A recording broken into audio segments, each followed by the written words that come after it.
అక్కడ రాసుంది లూకాసు వార్త 5లో, ఇంటికి పోయి చదువుకోండిలే, ఇంక అయిపోయింది టైము. ఆ దోణెల నిండా నింపబడిన చేపలకి, ఆ చేపల రాశికి సీమోను పేతురు విభ్రాంతి నొందాడట. విభ్రాంతి నొంది ఏమన్నాడో తెలుసా? యేసు ప్రభువా, ఏమి ఛాన్స్ ఇది, 2 దోణెల నిండా చేపలు ఇచ్చాం, స్తోత్రం, కొంచెం టైం ఇస్తే బయటికి పోయి బేరం పెట్టుకుంటా ప్రభువా అనలా. బయటికి పోయి ప్రభువా, ఈ 2 దోణెల చేపలు అమ్మానంటే ప్రభువా, ఇంకా దోణి కొనొచ్చు, వలలు కొనొచ్చు, మామూలుగా డబ్బులు రావు ప్రభువా, అసలు నన్ను ఇంతగా ఆశీర్వదించావు నాయన, స్తోత్రం నాయన. ఏంది నాయన ఇది, అసలు ఏంది నాయన, అసలు ఇన్ని చేపలు ఏంది నాయన, మా జీవితంలో పట్టలేదు నాయన అని వెంటనే వ్యాపారానికి పోయాడా? కొంతమంది అంతే ఉంది. దేవుడు బ్లెస్ చేస్తే, దేవుడు ఆశీర్వదిస్తే, దేవుడు ఇంకా ఆర్థికంగా దీవించాలని ఇంకా డబ్బు డబ్బు డబ్బు డబ్బు డబ్బు డబ్బు అని అడిగే లెక్కలోనే ఉన్నారు. కానీ నాకు ఇంత కార్యం ఎందుకు చేశాడు, అసలు నా ఎడల ఈ గొప్ప కార్యం ఎలాగూ జరిగింది, అసలు ఏం ఉద్దేశించి, ఏమి ఆశించి నన్ను ఇలా దర్శిస్తున్నాడని ఇంగితం ఉండొద్దు కొంతమందికి లేదు. కానీ సీమోను అట్టంటోడు కాదు, చురుకు. ఆ చేపల రాశికి విభ్రాంతి నొంది ప్రభు ఇలా కూర్చొని ఉంటే ఆయన మోకాళ్ళ యొద్ద సాగిలపడి, ప్రభు మోకాళ్ళ దగ్గర తలొంచి, ప్రభువా నన్ను విడిచిపోము, నేను పాపాత్ముణ్ణి అన్నాడు. పేతురు అనాల్సిన డైలాగ్ అది. మీరు చెప్పండి, సేమ్ ప్లేస్లో మీరుంటే ఏం చేస్తారు? 2 దోణెల నిండా చేపలు ఇస్తే నువ్వు అర్జెంటుగా ఏం చేస్తావు? మీరు చెప్పండి అక్క, మీరు చెప్పండి, ఏం చేస్తారు మీరు? వెంటనే చేసేది ఏంది? ప్రభువా నన్ను విడిచిపోము అనే డైలాగ్ రాదు. ప్రభువా ఇప్పుడే వస్తా అనేక డైలాగ్ వచ్చేది. ప్రభువా నన్ను విడిచిపోమంటావా? ప్రభువా అమ్ముకొని వస్తా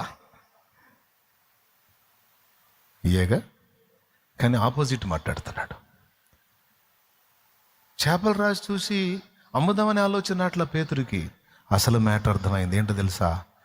ఈయన నన్ను దర్శిస్తున్నాడు, నన్ను పిలుస్తున్నాడు, ఈయన నా ఎడల ఒక బలమైన కార్యం చేశాడు, ఈయన నన్ను వాడుకో చూస్తున్నాడు, నన్ను శిష్యుడిగా కోరుతున్నాడు అని గ్రహించి దర్శనాన్ని గుర్తుపట్టి అంటాడు పోయి, అయ్యా పనికిరానయ్యా, తగను ప్రభువా, నేను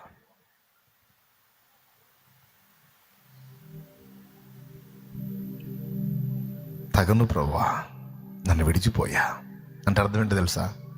నువ్వేదో నేను మంచోడిని అనుకుంటున్నావు, నీ వెంట పెట్టుకుందాం అనుకుంటున్నావు, బలహీనున్నయ్యా, అస్థిరున్నయ్యా, ఎన్ని చెప్పకుండా పాపాత్ముడను ప్రభువా నన్ను విడిచిపోము అంటే నీకు పనికొచ్చే వాళ్ళని వెతుక్కోయ్యా.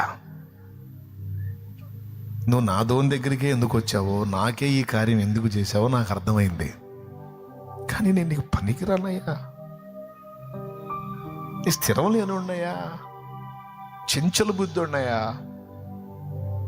నీ క్రమమైన ఉండి కాదయ్యా, నా దగ్గరికి వచ్చావింది అంటే యేసుప్రభు ఏమన్నాడు తెలుసా? ప్రభువా నన్ను విడిచిపోము, నేను పాపాత్ముడని సీమోను పేతురు అంటే, నువ్వు నిజంగా పాపాత్ముడు, నీ పాపాలని నాకు తెలిసి అంటలా యేసయ్యా. ఏమంటాడు తెలుసా? సీమోను నన్ను వెంబడించు, నిన్ను మనుషుల్ని పట్టే జాలర్నిగా చేస్తానన్నాడు. సీమోను నన్ను వెంబడించు. నువ్వు పాపాత్ముడే కావచ్చు, ఒకవేళ నువ్వు పాపాత్ముడు అయితే, అవసరమైతే నీ పాపాల కోసం నేను వెల చెల్లిస్తా, నా ప్రాణం ఇస్తా, కానీ నువ్వు కావాలి నాకు. నీ పాపాలకు ప్రాయశ్చిత్తం నేనవుతా, కానీ నువ్వు నన్ను వెంబడించు. బలహీనుడు అన్నావుగా, చంచలుడు అన్నావుగా, అసమర్థుడు అన్నావుగా, చేతగాను అని అన్నావుగా, పాపాత్ముడు అన్నావుగా, నిన్ను పరిశుద్ధుడిని చేస్తా, నిన్ను స్థిరుణ్ణి చేస్తాను, నిన్ను నేను వాడుకుంటాను. నీకెందుకు? నిన్ను చెక్కుకునే బాధ్యత నాది. ఏం లేదు, నువ్వు జస్ట్ నన్ను ఫాలో, అంతే. నన్ను వెంబడించు, నన్ను అనుసరించు, మొత్తం చేంజ్ అయిపోద్ది అని పిలుస్తున్నాడు. ఆ రెండవ మాటతో, మొదటి మాటతో నేను పాపాత్ముని పో అంటే వెంటనే ప్రభు అన్నాడు, నిన్ను మనుషులను పట్టు జాలర్నిగా చేస్తాను, నన్ను వెంబడించు అనగానే ఇంకా మాట్లాడలా. మరి చేపల సంగతి ఏంటి, వలల సంగతి ఏంటి, దోణెల సంగతి ఏంటి, మరి నేను వ్యాపారం సంగతి ఏంది, ఈ వ్యవహారాలు ఏమెత్తలా. వెంబడించు అన్నాడు, అంతే. వెంబడించడం మొదలుపెట్టాడు. వాట్ నెక్స్ట్ అనేది తీసి అవతల పడేసే,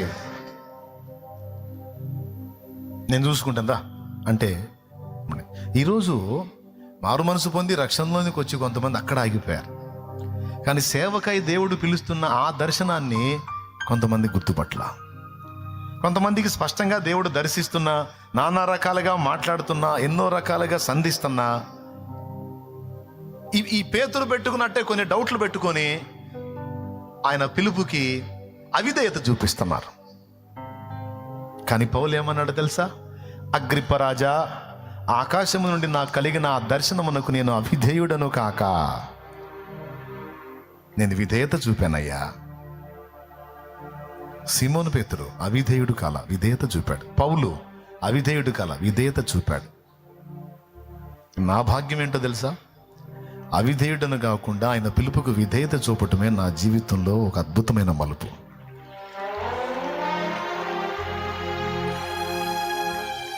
స్తోత్రం.